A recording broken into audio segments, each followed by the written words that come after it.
Hi, it's Len from Made by Marley. Welcome back to our channel. If you want to know how to dry brush, this video is for you. It's all about dry brushing and you get a bonus ball of some Indian folk art. If you're interested in this, just keep watching. Okay, today is all about dry brushing. There's going to be other things that come later, but it's all about getting your dry brushing technique on fleek. If you look back to my older videos, I did a lot of dry brushing. I seem to get a whole plethora at one point of lots of ornate furniture, and when I find something ornate, I just think dry brushing straight away. So this came my way, this beautiful piece of furniture, and it is beautiful, absolutely stunning. Martin's done quite a few running repairs to this already. When we bought it, we didn't have the van with us, so the top part had to come off because we put it in, we've got an estate car in the back of our car. That wasn't a bad thing because this piece was absolutely, it was filthy disgusting because it's already been washed. I washed it while the top wasn't on before Martin put the top back on, so I know that all the covers, for example, are clean. Now, what do I like about this piece of furniture and why would I choose to dry brush it? Anything with lots of ornate detail. You'll not find me dry brushing an IKEA cabinet. There's nothing on it to dry brush. There's no detail. There's nothing. When you find a piece like this, this is when to bring out the big guns and do the dry brushing. It's ornate. It's got these two panels here. Martin's doing a fix on this inside of the cupboard because it has the turny latch, and the latch down here is broken, so it's currently on a clamp being fixed. But Martin's done all the other fixes. He's put it all back together. I know the inside's thoroughly cleaned. It is a beautiful piece, and even with a really good wash, it's came out lovely. Why do people not want these pieces nowadays? They just can't get over its brownness, I think. So I'm not gonna go crazy with the colour. This sounds counterintuitive when you dry brush. I always think dry brushing works so much better. You can do it with a colour and then one just slightly lighter, but it's nice if you give it all a bit of drama. So if all your sort of dark colours, you could use Annie Sloan's Burgundy, you could use Amsterdam Green, you could use Oxford Navy, you could use Graphite. Today I am going to be undercoating this with Athenian Black, which is just black. It's a very matte, flat, good black. I like it. It's the only black I do. Sometimes I buy Graphite, but to be honest with you, if you get Athenian Black and add a little bit of white to it, you're going to get that Graphite colour anyway, so it saves you buying that colour of paint. What do you do for a base coat? You can do it two ways. You can do one heavy coat of your dark colour, which means that sometimes when you're dry brushing, you might reveal some of the wood underneath. I prefer that way. Or you can do two solid coats of colour and then we'll get to the dry brushing part. So because it's a beautiful day in Scotland, I am going to stay in the studio. I'm going to take this piece outside and I am going to give it one coat of Athenian Black. Now, when I say one heavy coat, quite thick, the wind will dry it and get it all nice and dry. When you're doing pieces like this, you need a brush, a loose, longer bristled brush to get into all of these details. A tighter, rounder brush won't get into them, and that'll make the process quite laborious. Now, all I will say about dry brushing is you better get your muscles on because it is tiring and it takes a long time to kind of get to where you want to do. But I'm going to show you two different ways to do it. Dry brushing around edges and then the kind of stippling in the middles and things like that. So dry brushing outside in a moment. One heavy coat, base coat of Athenian Black, then we'll bring it back in and then we'll get to all the fun parts. I am not removing the handles, obviously, because the part of this piece's charm is these little handles. If I took those off, A, I'd have to find catches, and B, I'm taking away some of its charm. It's got this ornate detail at the front. It's not ornate at the sides. All the detail is at the front. The inside bottom cupboards are in lovely condition. I've washed them all out. There's nothing wrong with those. It has one nice drawer and the other one is the cutlery drawer, which I'm just keeping. All I do when I find a cutlery drawer is I just hoover them out. hoover the green and I keep them in. I don't feel the need to. You have to have a good, when you have to do sometimes pieces like this sympathetically, and if you take away all of its originality, then you're losing the sort of charm of what it was. Yes, in the olden days we did have cutlery drawers and we kept them all nice on our little green felt and it was lovely. Just hoover them out if you can. Sometimes I have to remove them because the felt is so damaged and people have put things in them. There's nothing wrong with this one, just needs hoovered. Try and keep your charm kind of going. These cupboards up the top, I will do a pop of colour. It doesn't need them. It's not dirty or anything, but I just think it's sellability sometimes. Now, what I will say, and I'm going to stop talking in a minute, is I painted a piece, beginning of the year sometime. It is the most asked about piece on Etsy and my website. I'll get Martin to... No, I know there's no video. I'm going to get you to put pictures up above. So I'll get Martin to put some pictures of it. It's a green Indian piece. It's very kind of simple. It's just got a simple hand-painted design and a little bit of stamping. So I'm going to recreate something like this because why has that other piece not sold? Well, for a sideboard, it's so small. It's very narrow and it's very short.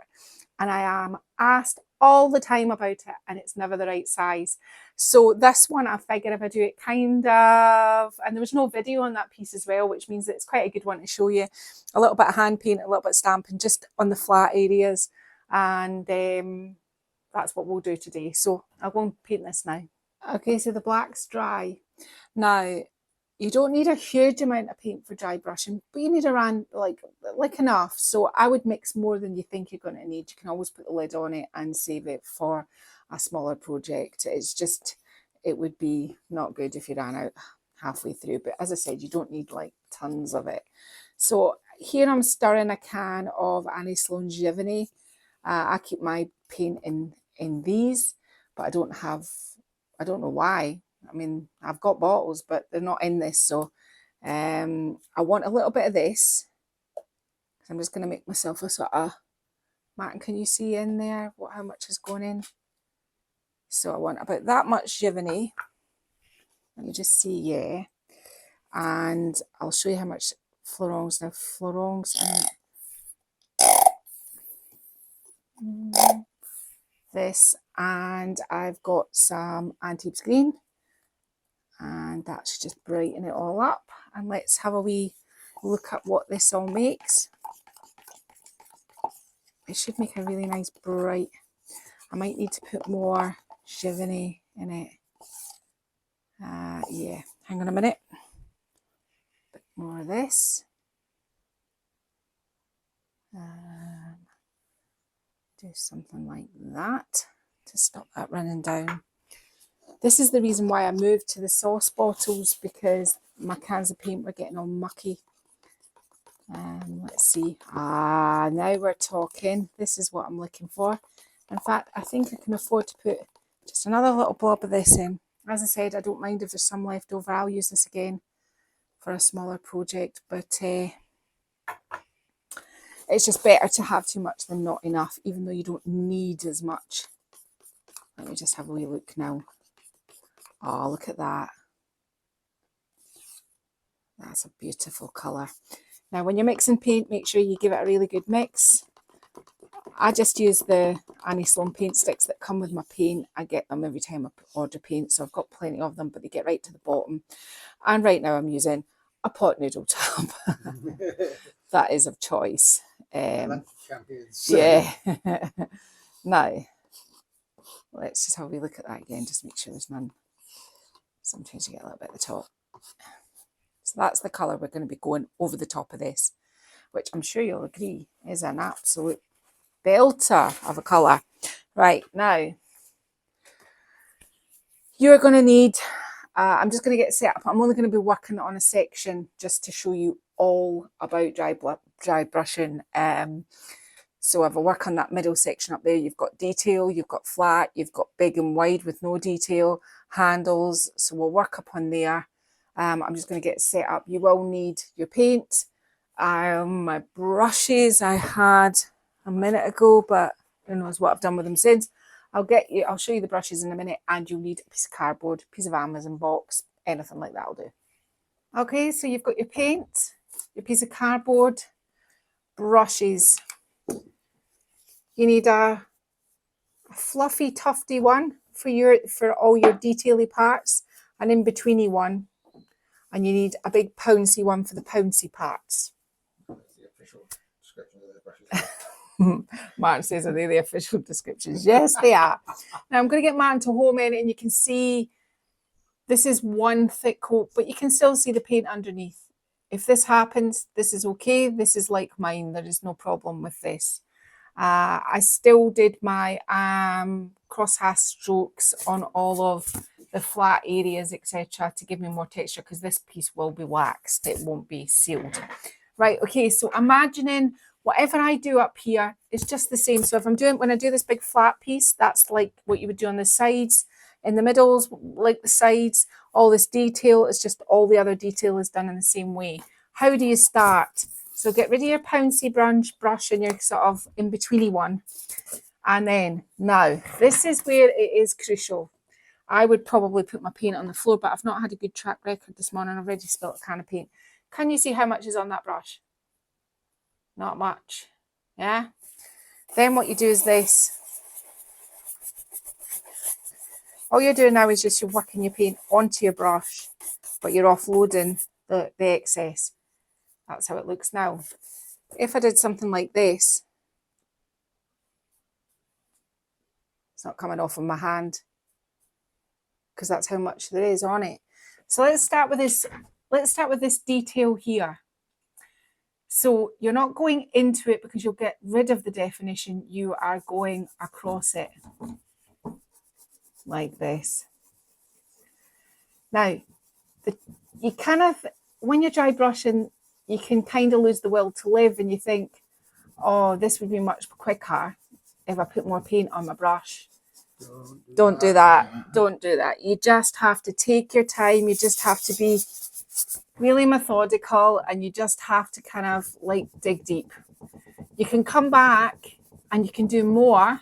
That isn't a problem, but you need to just do it in thin layers. So if you want it darker, we will come back and do some of this darker, but at the moment, for a starter, this is how we're doing it. Now remember, not in, across, not pushing in, you're going across the piece.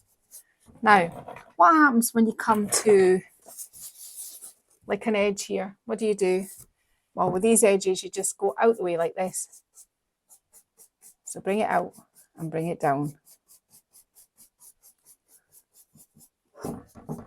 Like that.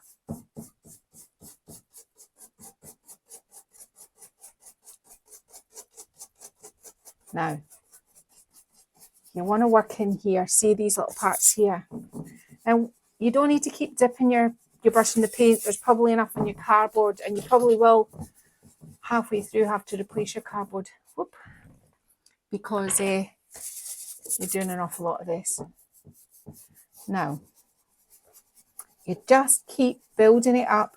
I put a bit more on now, and you can see I'm going back over this again. But it's another really thin coat. It's not a dark coat. I mean a heavy coat. So this is as boring, because dry brushing, it gives you, it's brilliant when there's details, but it can be a little boring when there's not. And you just keep going. You can see that's me starting to build up. See in here? You don't want to have it when it's done that that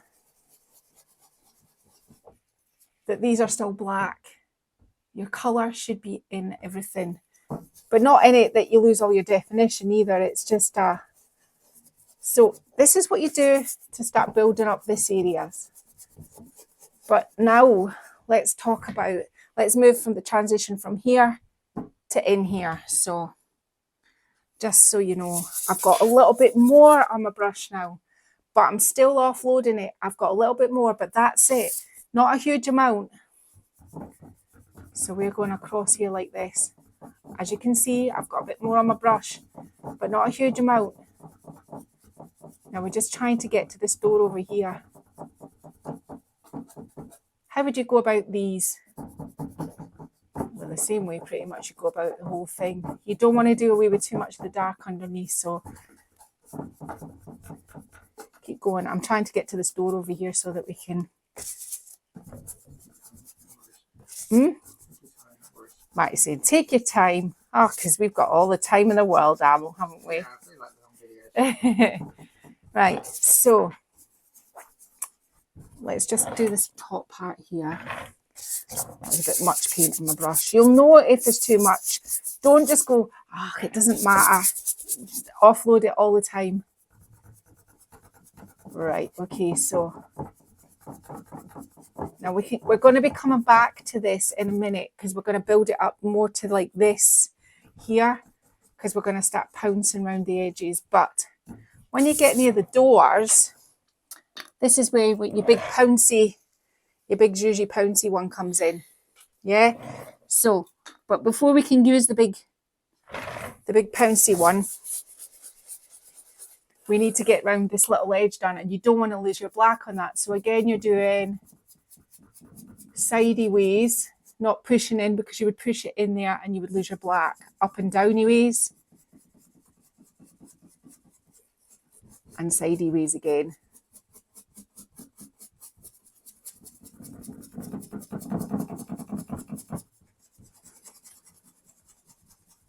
Now, imagine round this edge is done. We're going to get to the pouncy one now. Now again, that's how much has been dumped in here. Now for the insides, yes, you can use more paint, and you're going from, with this pouncy brush, you're doing a different technique. You're not dry brushing over with the wispy brush. You're just making sure that the paint's on the brush. You are pouncing it. And this again is a little bit like dry brushing. It's a bit of a labour of love. You just have to keep on pouncing. And pouncing. And pouncing. Until you build up the centres. Now you can be a little, I've been a little bit overcautious there. I mean, you can actually put a little bit more when you pounce in the middle of here. Yeah, there you go. It's still less, but you're pouncing.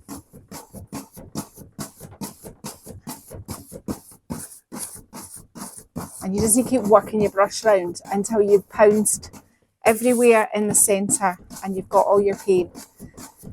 When you get on and on and on a bit with this, you can put some water on your brush, keep your brush nice and moist, make sure your brush doesn't get too dry. I've got way too much paint on my brush now. Just remember and offload it and pounce. And you just build it up. So where I've just put paint, I'm just building it up with another layer. So, what do we know so far? We know that you pounce on the flat parts, the big flat areas. We know that that's what happens there. Now, because my brush is so big, it's not going into here, which means that I'm keeping this black line. Can you see this here where it's taking the paint off from underneath? Some people wouldn't like that, but I do. So I'm okay with that. Now there's a little bit of a drama there that I made a bit of a mistake, so don't worry about it. If this happens to you and you think, I don't so much like that part, you just paint it in black and do it again, but I'll just work with that. So let's just recap. On detail, you need a fluffy long. So you're going detail, detail, detail, detail, over to the edges here, keeping on going until you get into here, and then you go and pounce, pounce, pounce, pounce, pounce with your big pouncy brush. And really, there isn't anything more to dry brushing. There isn't any secret. This is what happens. These bands here, I'm going to build the paint up in the centre. So all I'm doing is with my little, and this is where the little medium one that I talked about comes into play. Sorry if my head keeps going in front of the camera. So this is the medium-y one. And all I'm doing there is darkening up my centre band. But I'm still keeping my drama around the edges, if you know what I mean. So here's my drama and this is more of my colour. Yeah? So this has to go over again because there's not enough paint on that. So once I've gone over with that, I'm going to start to do my transition here. I've got my pouncing in here. I'm only going to do this part here just now just so that we can keep coming back. All these big bits up the top, you just, you know, like it's just dry brushing. It's not, just as long as you don't put too much paint on your brush, it will always have the desired effect. It only goes wrong if you put too much paint on your brush. That's the only time it'll start to look wrong. But as I said, if it does, happens to me all the time. I get overzealous and then I go, oh, that bit's too dark. And what I tend to do then is I just paint it and then just redo it. Now I've got a bit more paint on my brush and I'm going round again. But put it on in layers, not in one big foul swoop. So that's 2 passes. And this is back to 1 pass. So this is all you do. So I'm going to do this section up here and we'll talk about it, and then we'll do a bit at the bottom, we'll do a little bit on the side, and then we'll get to the design work. Okay, so I've done what I said I was going to do, but I'm just coming back to kind of just go over the points again, just so you've really got dry brushing down. Dark colour underneath, then I'll looser bristle brush for the detail parts. Bring that into your flat parts. When you get to your flat area, it's a pouncing motion. You can dry brush it back and forward, but it looks good with a pouncing motion. Now, what's the thing about dry brushing is I think you've got to practice and find your own sort of vibe of how you want to do it. Everybody does it a little bit differently, and everybody's looks a little bit different as well. I like my dry brushing to have almost that sort of distressed, almost patchy look, and that's all about how much paint I'm adding to specific areas. So if you look at the likes of mine's is quite patchy around here because I like to keep some of the dark areas. Now we are going to come in and put a little bit of dark round the areas just to make this a little pop before we put our painted details on. But the patchy areas I like. If you were looking for this kind of blend and you were wanting to do a piece, for example, like Catches, you would keep going. You would keep applying your paint. You'd have less patches and more keep going. Keep layering until it's more uniform. If you like it this way, you sometimes as well, if you have your 2 base coat colours, you will have a less distressed look almost, because if you can see sort of some of the areas here, some of the brown is showing through because obviously depending on how thick the paint was around those edges, when you do that, you're going to pull some of that off, and I like that. But sometimes I do it when there's 2 coats of paint on it so that it is more slick, more uniform. You're not going to often find me do that. But literally, this is the way to do it. But if you wanted to have a more uniform, just remember that thing that I say about all furniture frames.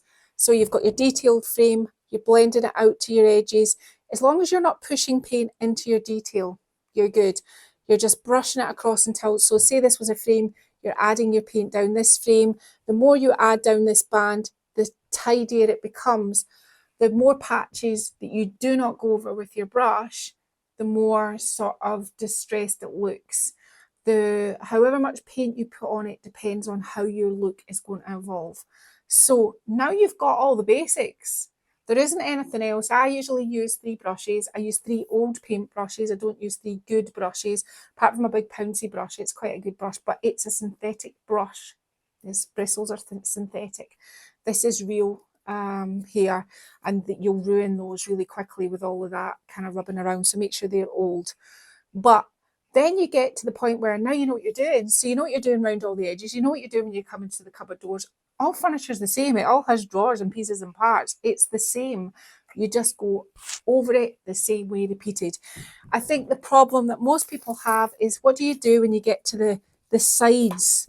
Sides are always, like when I first learned to taught myself how to do dry brushing, sides were a mystery to me. I could never get my sides right because there was something in me that wanted to dry brush them like I was painting. That won't work. Dry brushing it back and forward just makes it streaky. It doesn't really do what that makes the front and the sides match. So by always stippling, oh, I did offload my brush there, I got a bit giddy talking to you guys, but by always doing this and pouncing it up and down on your big large surface areas, and then coming back, and because once I've done this whole top area, I'll come back and do a section in the middle where I'll add a bit more, but I'll leave my sort of distressy parts around the edges, and that is all you do.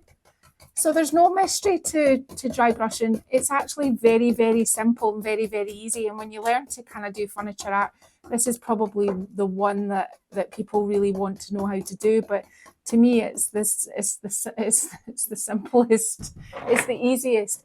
It's just knowing, don't push the paint into your detail. Start with a darker base coat, brush it across, don't push it, don't do your stippling into the detail, only on the big flat surfaces. You dry brush those, and you do your pouncing on the flat areas, and that is you. There isn't anything more to do.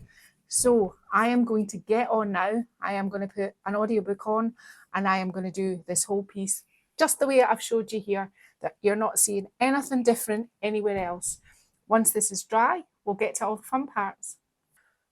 Okay, it's done. It takes quite a while to dry brush, and I think you just have to, I think I said it before, but just to reiterate, there is no way to speed up the process. You just have to take it really, really slowly with small, tiny amounts on your paintbrush. And it does feel like, I mean, this has been all day just to get to here, really. But we're here now, so we can celebrate the wins. It always gives it a really nice look, dry brushing it, especially, it needs to have the detail, but it just always gives it a really nice look. So what we're going to do now, as I discussed, I'm going to get Matt to put a picture of another piece I did. It isn't going to be anything like this, but it's similar vibes, quite a monotone palette of the same, maybe a little bit white, maybe a little bit gold, and maybe a darker blue. Trying kind of keeping it to the one thing. I think the last time I used maybe different shades of green, a white and a gold. That's what, and the furniture was green. So just to kind of like keep you in the sort of, now, you need a piece of chalk for this now. You do not need to be Picasso to do the next stage. You just don't need to be Picasso at all.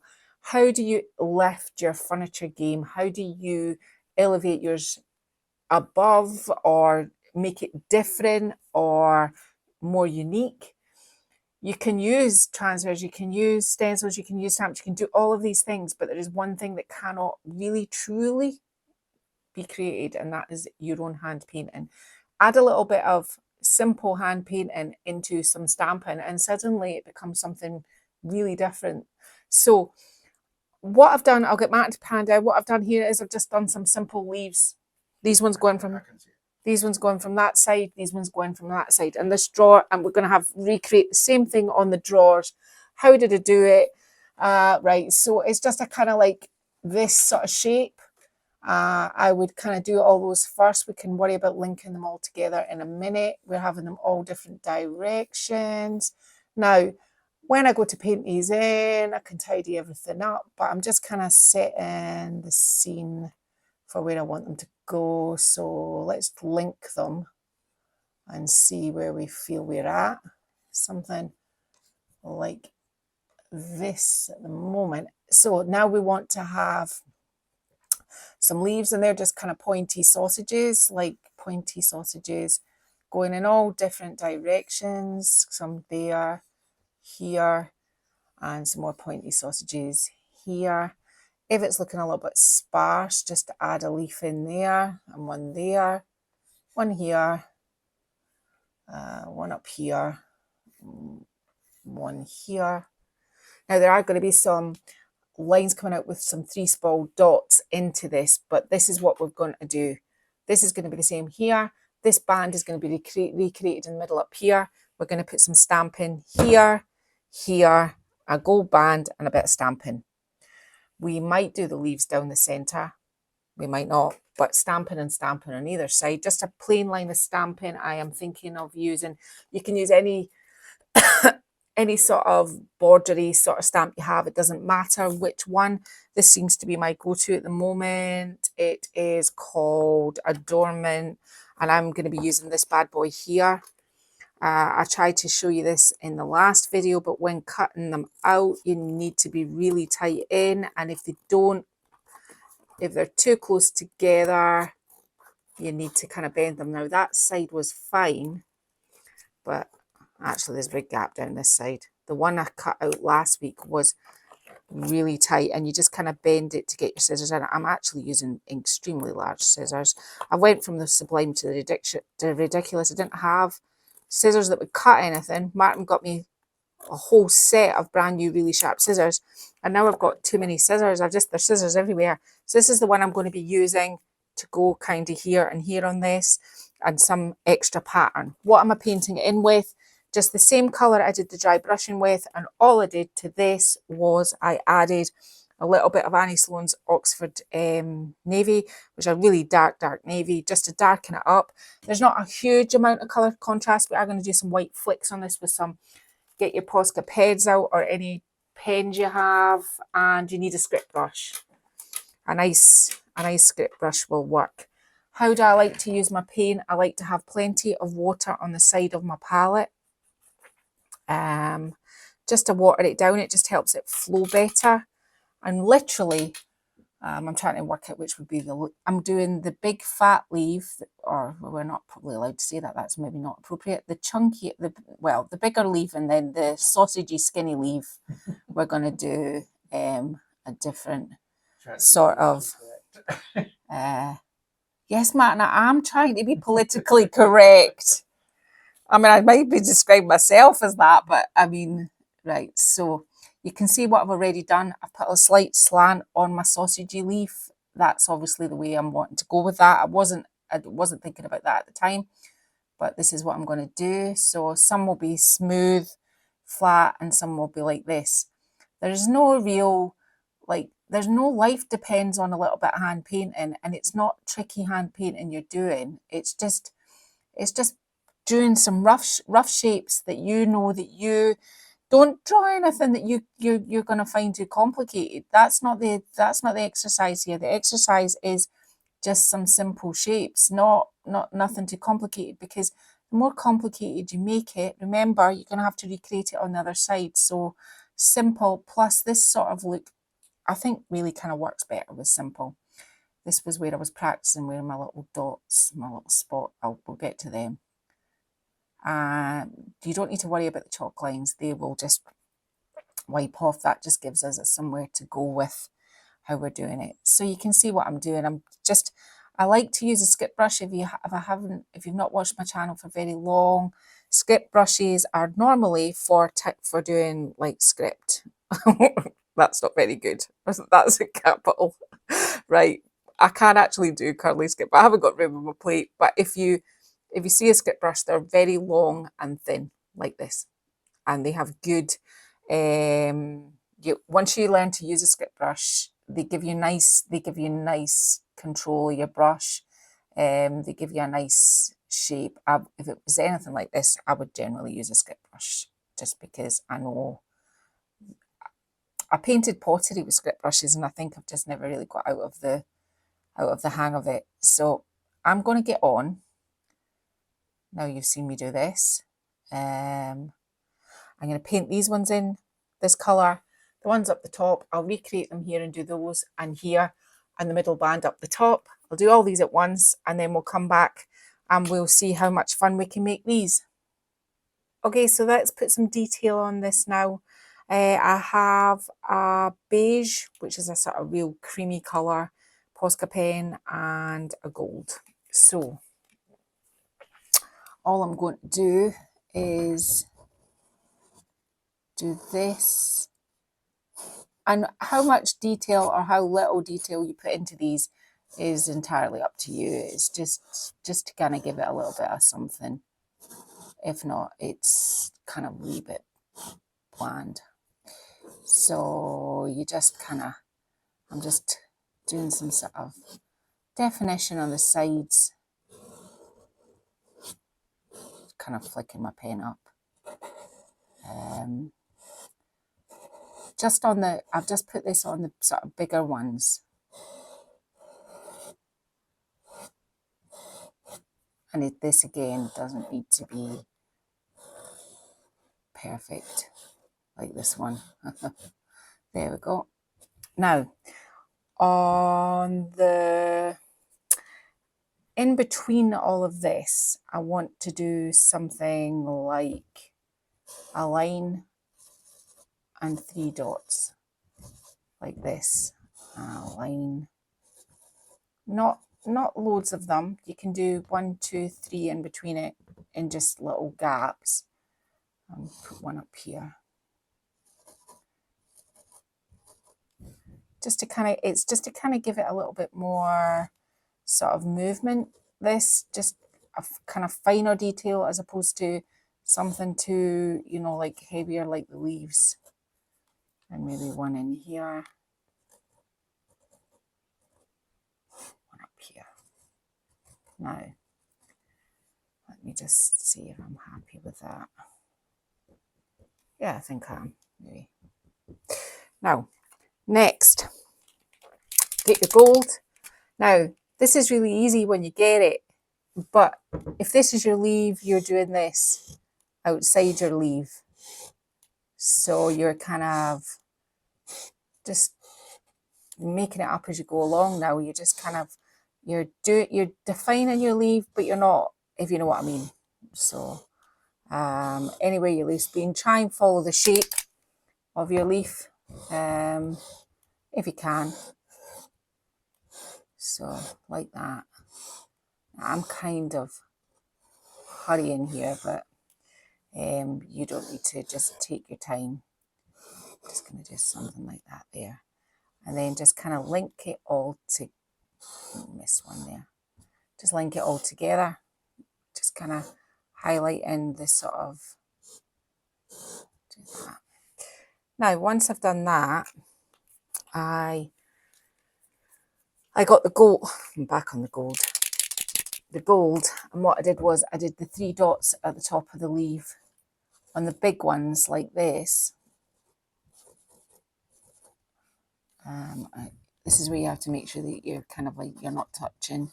It dries pretty quickly, but it would be a bit pants now if you smudged it. So 3, I'm not really at the best angle to do this right now, but, and the Posca pens, I don't have a problem on the chalk paint, they'll work perfectly. So 3 dots there. And any ones that are just kind of long like this and they don't have any ink on, just do some little tiny ones along the leaves just to kind of give it a little bit of interest. That's all that needs. I haven't really outlined that one, so we'll just come all the way down there. Just a few. And they don't need to be straight or perfect. Just some gold there. And I think I'm pretty happy with that. I think this part here needs some little details here. Now I'm going to get Martin to pan out because I've done all the other. So I've done everywhere exactly the same way you saw me do this. He's going to give you a wee look at it. So stage 1 complete, we've got our interest. Stage 2, I'll set up and it's going to have some stamping. I'm not 100% sure whether this is the stamp I want to go with or not. I can't quite make up my mind.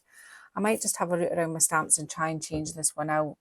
The first piece that I'm kind of like working this off was quite an Indian inspired piece. There's a shocker. But this one is taking a different kind of turn almost. So I'm thinking, no, I'll swap this stamp off. We'll get ready and we will be putting it on with ink, black ink for this part. Okay, so I've swapped my stamps out. This one's definitely from the Bohemian Dreamer, redesigned by Prima. I've forgotten what these ones are from, but I'll see if I can remember near the end. It doesn't really matter. I wouldn't get too hung up on what stamps I'm using. Any stamps will do, just whatever takes your fancy, whatever you've got. And if you don't have stamps at this point, Just use stencils, and if you don't have Posca paint, just use paint. Just get your script brush and just paint what I've just done with Posca pens in. So that's lots of lots of different alternatives. So I'm going to be going with this little sort of, I use this one quite a lot actually. I'm going to have it come in. No, let me just see, am I going down the way or am I going up the way? Down the way or up the way? Martin, what do you think? Down the way or up the way? Yeah. You think down? No, I'm going to go down. He thinks I don't take his advice. I do. What way did we just say we were going? Down. Down. Now, be careful because depending on where I think we should start at this side because I think this is the lowest. I mean, you could put tape on this to make sure you get it straight. You could do a lot of things to make sure you get it straight, but we all know I like to dice with danger. Right. I'm going to try and complete one door for you so that you know what. I won't be doing this on the drawer because there isn't any room, but I'll copy the accents up in the top little cupboards just so it's all pulling together. Let's just see. I think that might already be running off. Oh, hoopla.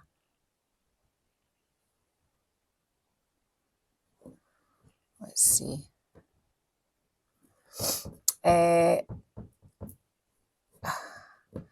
isn't a kind of process really for this. This just comes from what you think you like or what you think will finish. As far as I'm concerned, when I see a piece of furniture with a flat insert like a cupboard door, I just have to fill it. It's just my want. Oh, look at that. That one there is not very good. I know you should never re-stamp things. It's just not good, but again, just don't copy me. That's very naughty. But I try and teach you exactly the right way, but sometimes I can just get a little bit giddy. And just, I don't want to push this onto here. I'll have a ghosted stamp. I think what this does is, with the heaviness of the paint, and it just refines it a little bit with the stamping.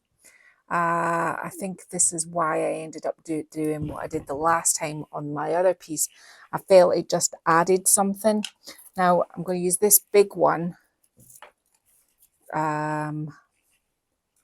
here. Yeah, because I'm going to do some gold in here and hopefully maybe be able to fit these in here down the bottom. Yes, I think that's how I'm going to do it. This is the one, I actually used this one on the piece of furniture that I'm actually telling you about. This one, so it's kind of easier with the big long ones because you know where you're going with them. But you have got the problem that they could shift around and move, so just kind of run your hands across it. It doesn't matter if it's not all stamped out. It doesn't need to be all perfect. Like mine. Right, I just need to add this little bad boy in here. Now, so far with today, we've done everything there is to need to know about dry brushing. So now you can dry brush with confidence. If you're not sure, what to do is get some molds and some clay, apply them to some boards, and that way you can, you know, play around with the process of dry brushing in and out your molds and things. That's probably a really good way of kind of getting yourself into the zone. Now, I've got some gold here, and I am shaking it with the lid slightly loose. Again, I don't know what's wrong with me today. Right, I've got my Annie Sloan mix mat down on the ground here. I'm just putting a little bit on, and I have a roller here, and I'm just gonna get my stamp organised. So you can choose whatever colours you want. I try to keep it sort of a kind of pared down palette just because that's how I roll, but normally, you know me, if it needed more colour, I mean, last week I did white. This week I'm having a pared down palette, but don't worry, I know what next week is, and it's an absolute, it's a decoupage piece, and it's got all the colours in it, so we're good. We're all good for next week. Now, I'm just going to put this again on the same.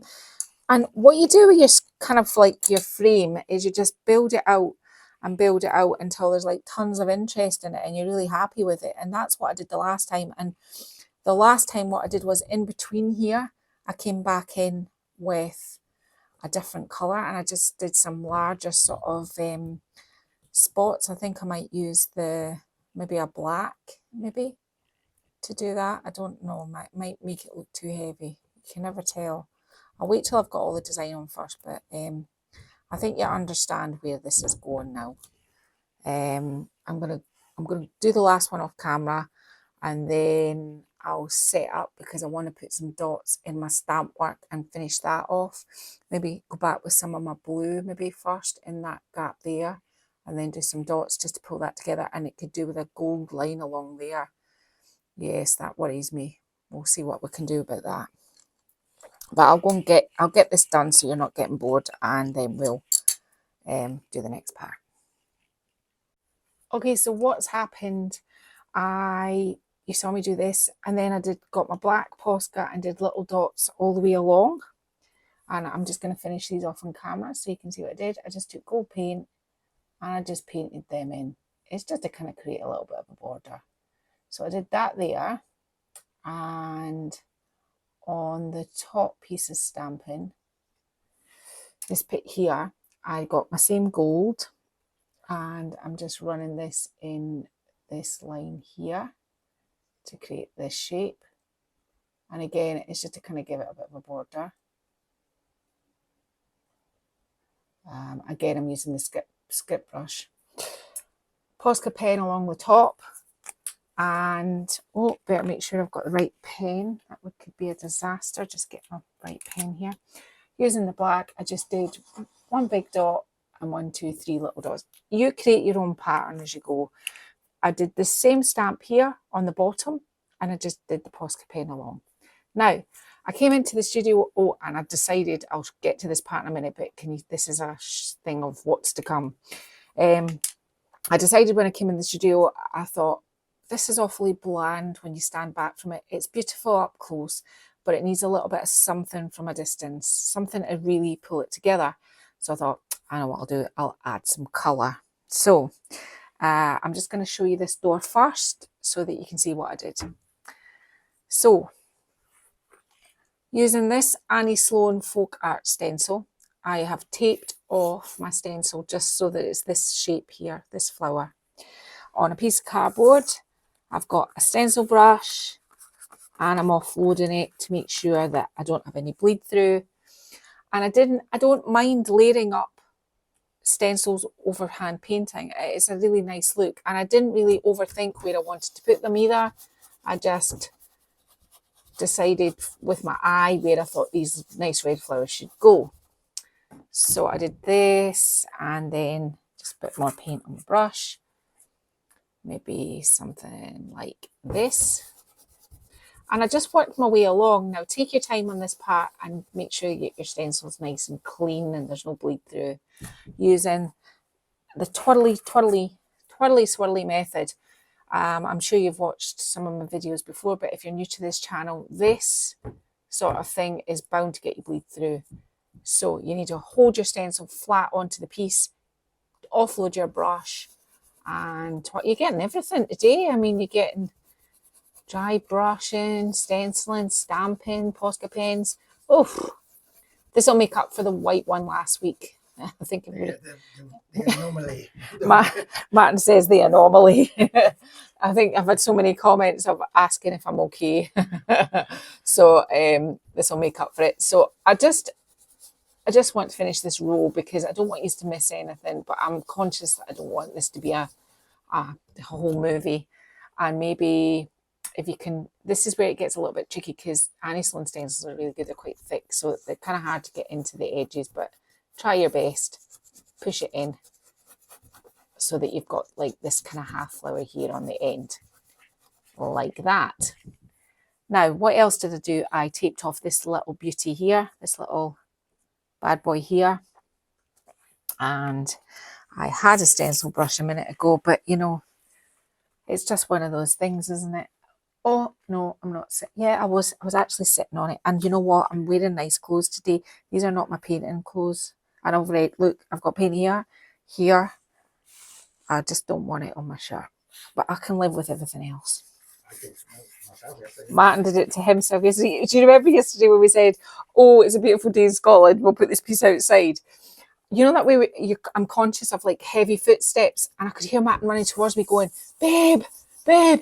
And I thought, what's happened? He went, it's raining. So at that point in time, I'm just putting these across the piece as well, just anywhere where I think there's a little gap. Anyway, this piece was sitting outside the studio, drying in the wind.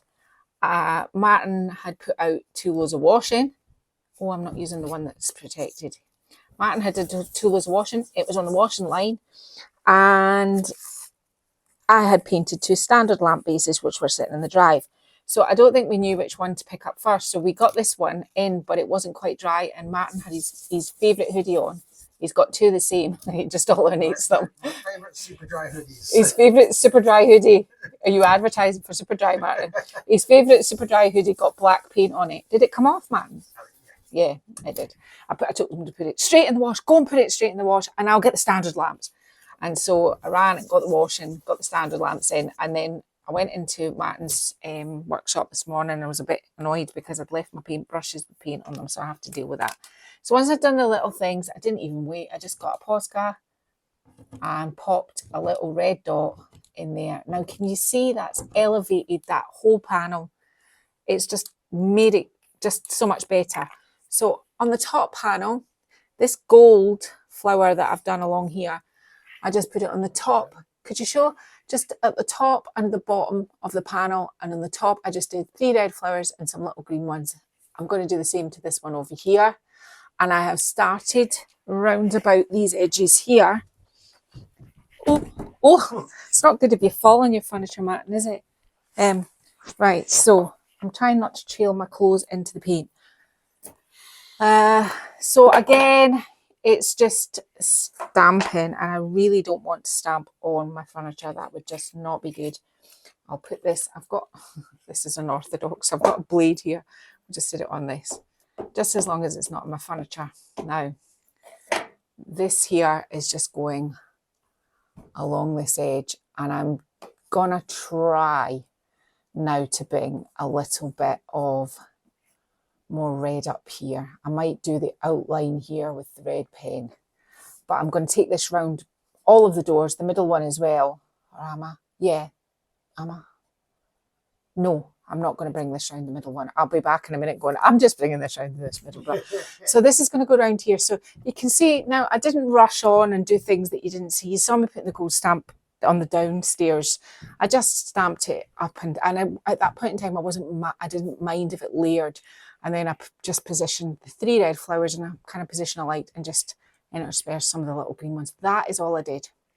Now, what I did earlier was I decided, we were talking yesterday about pops of colour, and I just did the inside, this beautiful Annie Sloan Emperor Silk Red. So when people open it up, now, I just need to talk about, I'm going to turn around, I'm going to, it's all happening, Martin, give them the chat. Painting the insides of cupboards. What, sorry, darling? Just light levels went off the chart. It's these light levels. I hope you're lighting me beautifully. Painting inside the cupboards. I have 2 chains of thought. If I buy a vintage or incredibly old piece of furniture and open it up, and the inside of the cupboard is absolutely grotty even after cleaning, I paint the inside. As a matter of just, that is it. I know when I buy it, I'm going to have to paint it inside. If I buy a piece of vintage furniture and it's beautiful wood inside, I try and keep it beautiful wood for 2 reasons. These cupboards up here, just the insides of these, took 3 coats of paint. And I don't know what you think about that, but that's a lot of quite an awful lot of outlay. Now, And this is, it wasn't quite full when I started using it, but this is how much is left in the can. It's a lot. So before you go, I've done it with this one because when I photograph it, I'm going to have some of the doors open, and I think that really makes it, I think it's nice on the up part, but be mindful if you're starting out about painting inside cupboards. Painting inside cupboards is a nightmare. And it's an ongoing nightmare because you have to keep recoating and recoating. I've sometimes got my phone inside it, just checking it's all done. If you are painting inside, I use a brush like this, a little pan brush. They're great for getting in all the things. They come down into the edges. First coat, fine, paint it on, let it dry. Second coat, spray your brush, not your furniture, spray your brush, moisten up your brows, water out your paint a bit. Second coat. And then your third coat for inside, generally it's in the corners, things like that. Make sure you've not got too much build-up of paint, making sure you're smoothing it out. It's a nightmare painting inside cupboards, but sometimes it just is. Am I going to get more money? I think this is what I'm trying to say. Are you going to make more money by painting the inside? If it's grotty, you have to paint it. You've got no other option, and that's when you can really have fun, put decoupage paper, etc. If it's not grotty, then it was an old piece of furniture and it's lived a life. You just clean it and you're good. If you're trying to get a little bit more money and you think, well, I'm just going to do that, that's what I've done here. It's a beautiful piece of furniture. I think that when I photograph it, it'll kind of elevate it if I take photos.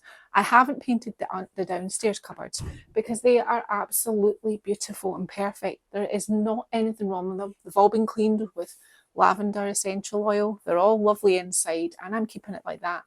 I haven't got to sanding down these edges. Remember your clean up if you're selling furniture. These ones here have all been done. These edges have been sanded and cleaned up. There is no paint residue on the bottom or the top, because these are the things that really matter when you're selling furniture. You want people to go, that's a really nicely painted piece of furniture. And what I do with these sorts of ones is I just get really fine grit sandpaper, just run it down and get wet cloth and just clean it. Just clean your edges, making sure that everything is clean and tidy. But that's my kind of thoughts on cupboard painting. Yeah, you can go bananas. You can put all sorts of things. You can put stencils, you name it. You can do whatever you want. But are you going to get your money back? It takes quite a lot of paint, it takes quite a lot of energy, takes quite a lot of time. You feel like you're losing your soul halfway through because you've still got to go and do another coat. Most of my day today has been spent painting the inside of the top of there. And I wouldn't put it on camera because it's still as dishwater and there's nothing very exciting. But just remember what kind of brush you use, how you do it. Be mindful of how much paint you've got. Can you afford to put that much paint into it? It's just all a whole load of, if it's grotty, you have to paint it. And if it is tobacco, if it smells like tobacco, I would take a great big wide berth, because Annie Sloan paint is a non-prep paint. I've tried painting, I've tried cleaning, desperately wanting to keep that piece of furniture, cleaning it and painting it with Annie Sloan paint, and the tobacco odour will come back. The only way you will get rid of that is to trap it in there, and you need a primer like Zinsser bin. I have done that as well before. I've primed things. I've got a beautiful piece of furniture over there that I cleaned and cleaned and cleaned. I left outside for days.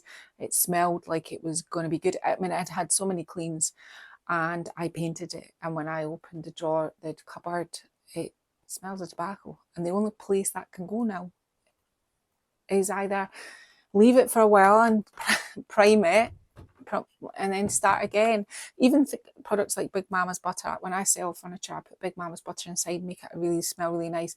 I do it where people can't see, so the likes of this cupboard, I'll put it up in here so that it smells nice. Everything smells nice. I'll do my runners, they smell nice.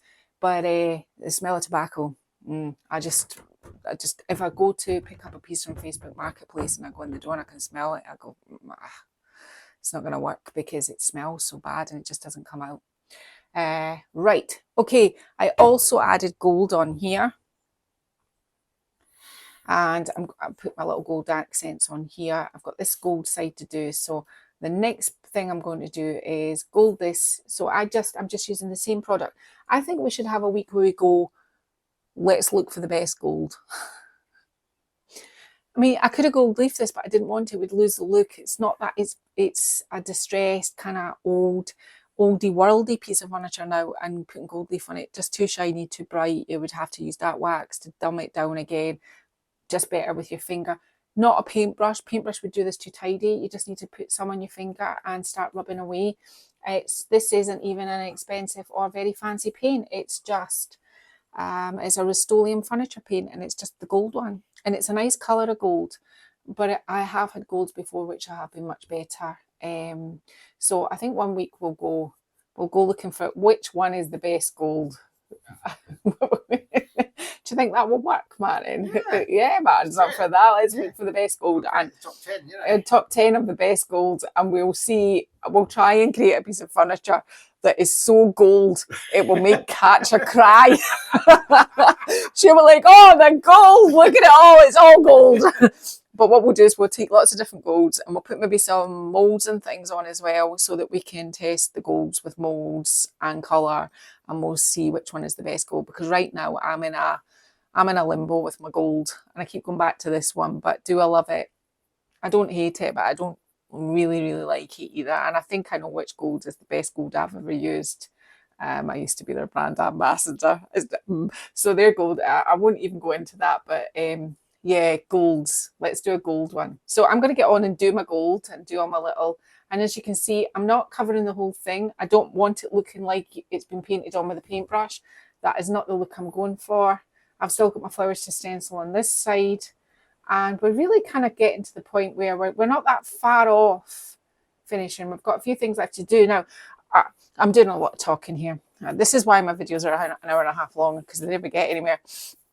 I realised when I was in bed last night that I did not tell you this. When you do the dry brushing process and you've put your blue over your black, or your pink over your dark red, you can go again with a lighter colour again. You can add multiple layers of dry brushing over and over and over. Where does it end? You just keep going.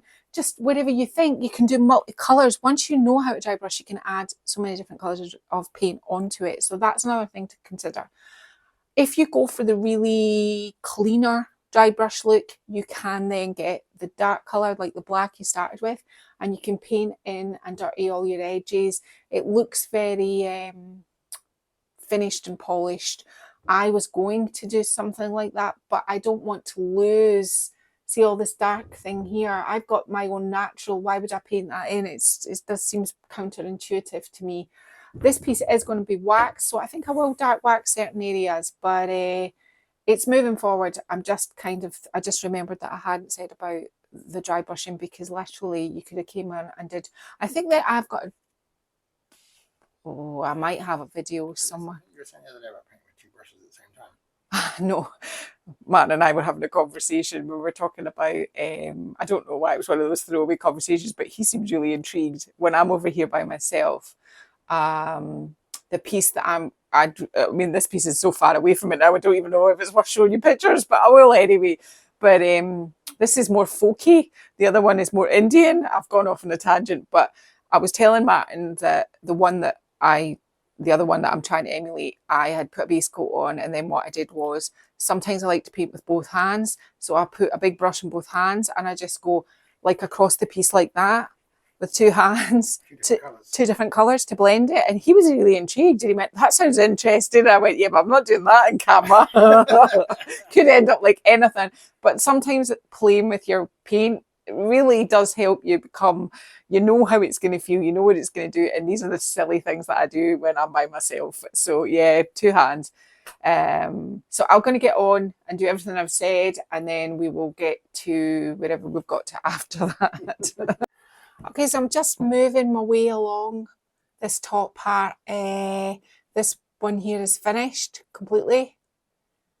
There's nothing much to do in this now. I don't want to cover up all of the blue with the gold. I want it to have that aged distress look. And so you could, if you really wanted to do, but I just think that's enough. Just so that it looks like that. I've done the same design as I've done around here, which I'm just about to show you here.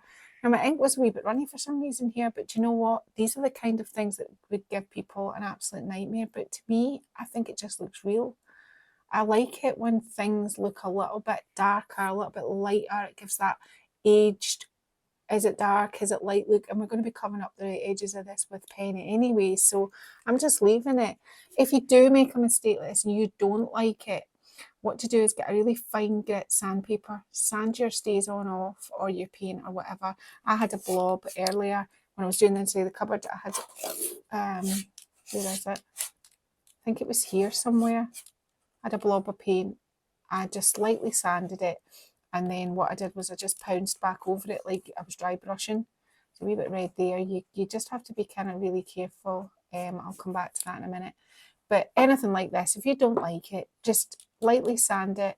Not too much that you come back down to the wood or the black. You're just trying to take the blue off it and the colour or whatever you've done, the mess, and then just pounce back over it. And it's an easy fix, but I like it, so I'm keeping it there.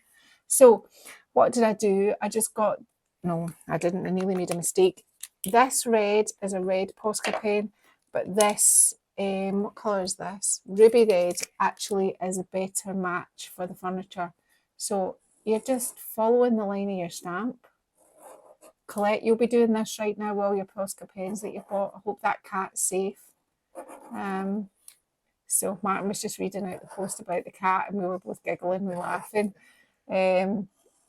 I have tried so many different brands, and if you go back to my older videos, I really always used to, I'm leaving them because they're still a wee bit damp. We'll come back to them in a minute. I used to use Artistro, and Artistro pens are really good. But a funny thing, it's just really their black and white that's really good. I used to buy 20 black, 20 white, which is good for highlighting, and that worked. But see if I bought the colours, couldn't use them at this angle. Just wouldn't work. It just scraped the furniture. Posca pens, you can use them at any angle you want, even upside down. You can do, I've done things upside down. Don't ask why I've done them upside down, but you can use the pens at any angle. You just give them a wee shake when they get a wee bit dry, a wee bit of a push to get any air bubbles out, and you're away again. There's nothing complicated. They're definitely my new go-to thing. Well, not that I've been using pen for such a long time, but it's just that these ones are the ones that I really prefer. And then all I did was, in that little line, just did little dots. So I'm not going to do that all in camera. See the red flowers? I did this. I always think it's good to kind of go over your stencil, and it gives it a little bit more of a handmade look. And I did the little ones on here as well. That was, I never showed you in the sense there was a little tulip. I put those in the drawers because the big red flowers were too big. So we are at the stage now where I just have this gold to put round here. I've done the little centres of the little flowers at the top, and I've done the middles, and I've done all the sort of handles. So that is us. We're keeping towards now. 1 minute ago, I had a minute of madness, and I said to myself, oh, do you know what? I'm going to seal it, and then I'm going to put some wax in it. But I think, no, I think to bring it all out, I'm going to use wax. Why do I prefer sealing than waxing? I think it comes down to, if I'm really brutally honest on camera, it comes down to my lupus. I get awfully sore when I'm doing a lot of waxing, and especially a big piece like this, but Martin's already offered to help me. So we'll do it together. But waxing is sometimes the way to go. It just brings out the colours beautifully, and especially if you've been dry brushing it. So that's it. Just kind of messy. That's the thing about this. I don't want it to look, I want it to look a bit messy, if you know what I mean. So I'm going to get on finish around here. This is it now. It is pretty much done. The wax I will be using, I think this is the right one here I'm about to pick up. I'll be using Annie Sloan's Clear Wax. If you're not sure about waxing, I'm just getting rid of anything that could be on top of here that will stick in your furniture. Your furniture should be nice and clean. Waxing. I'm getting low, Martin. You're not doing your job. Enough wax, but not too much. And you're just, like you're painting it, you're just rubbing it into the surface. It'll go a different colour until the wax is cured, which normally takes about a month fully cured, but it'll probably be dry tomorrow to put things on it or move it. I don't, when my finish is finished, it gets all wrapped up so that it's all, you know, it's photographed and then it's all wrapped up and put to the other side of the stable. So it has to be completely dry before I can do that. But that's all you do. And then what you do is, I haven't got one to hand, but you just get a soft cloth, and literally what you do is you just wipe your excess off, and that's how you wax. There's nothing tricky in waxing. It does give it a whole different look. I've got to admit, waxing does. I used to always wax, but now, as I said, I get awful sore doing too much waxing. And this is a big piece, but that's how it looks, and you can just see it already. I mean, honestly, it's nice enough to lick. I mean, I'm not suggesting you lick your furniture, but I'm just saying it is that nice. Can you see, like, all these?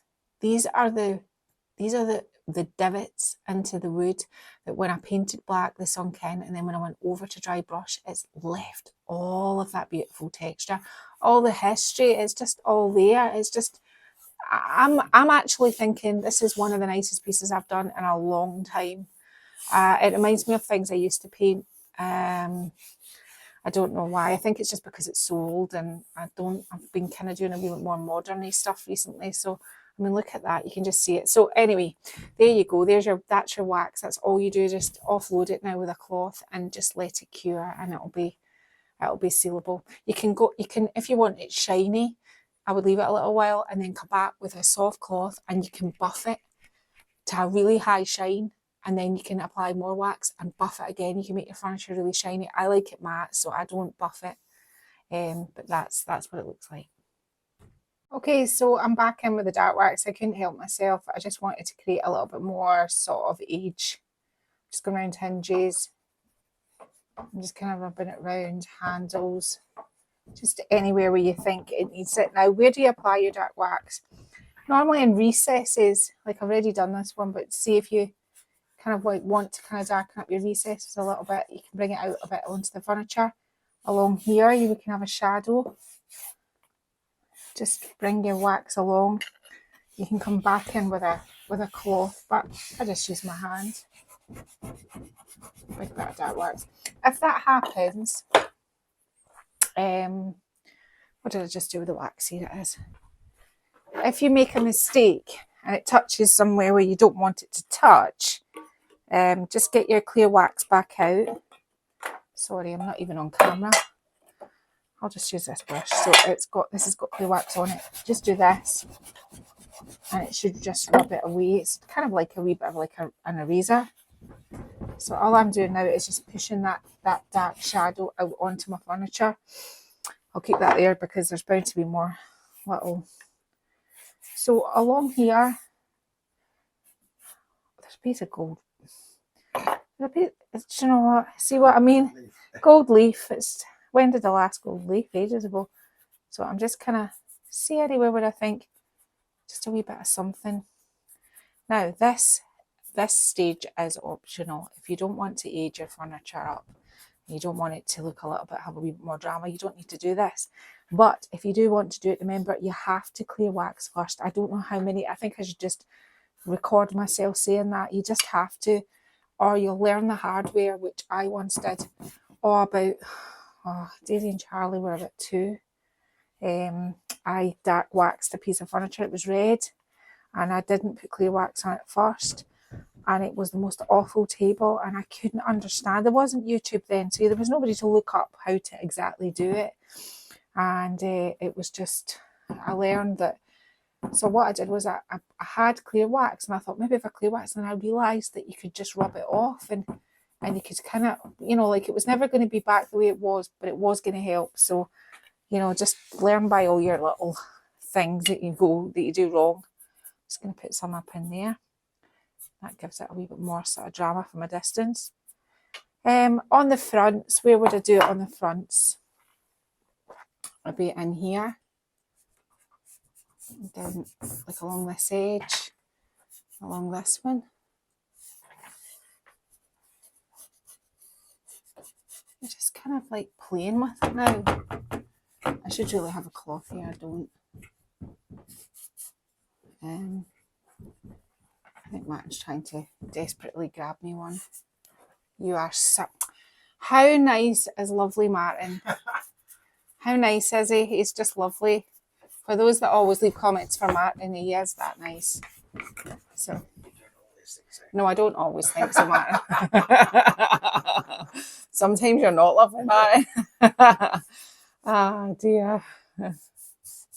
So I'm just going to go on. I'm going to just create a little bit of drama around all my edges and my sort of recess. I mean, this is a great one, this one here. See this one here? You can really build it up along here so that when you're standing back from it, you really kind of see. It just gives it a little bit of, like, as if the dirt has settled in it. And I know this part maybe isn't for everybody, but oh, I like a bit of dark wax.